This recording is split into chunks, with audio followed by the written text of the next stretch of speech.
Ito nga ang nasabi ni Austin Reeves at Luka Doncic after nga ng kanyang game-winning jumper shot ni Luka mga idol kung saan tinalo nga nila ang Denver Nuggets pagdating sa overtime. Tara na't pag-usapan natin yan.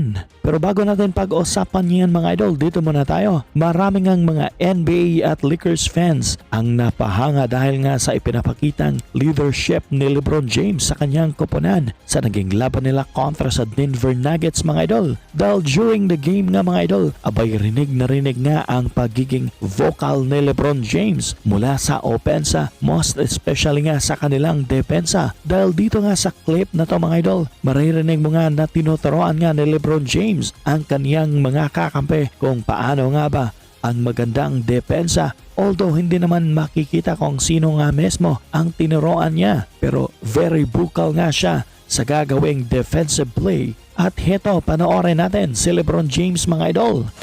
Bang bang. He still got to be ready to guard though, y'all. Live dribble, he just spin.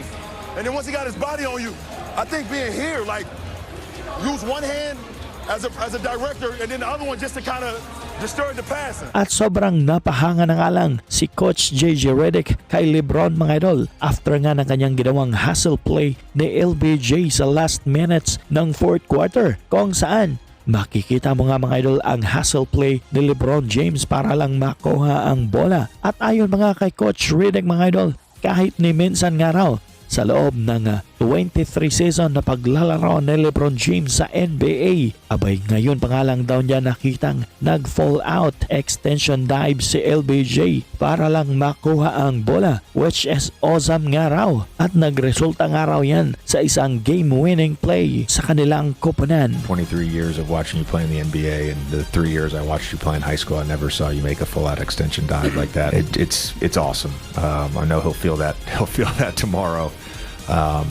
But that's a winning play. Samantala mga idol, heto nga ang nasabi ni Austin Reeves after nga ng kanyang ginawa sa last seconds ng fourth quarter mga idol, kung saan lamang nga ng 2 puntos ang Denver Nuggets sa score na 116-115 na may 5.2 seconds na nga lang ang natitira.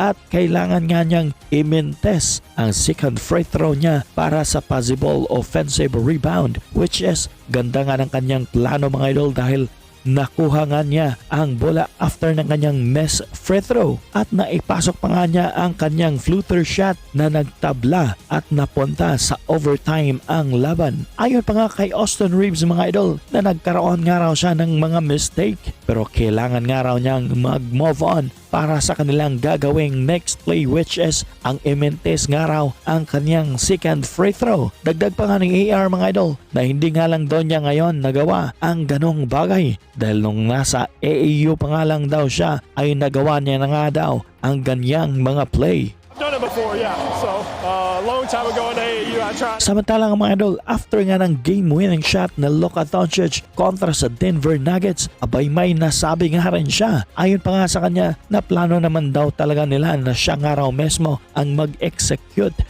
ng last shot para sa kanilang koponan. At sa pagkuha nga raw niya ng bola mula kay Austin Reeves ay nakikita nga raw niya na dino-double team na nga raw siya, which is kaya nag-step back to the left nga raw siya para kahit papano magkaroon nga raw siya ng konting space kung kaya't nagawa niya nga raw maipasok ang kanyang huling tera.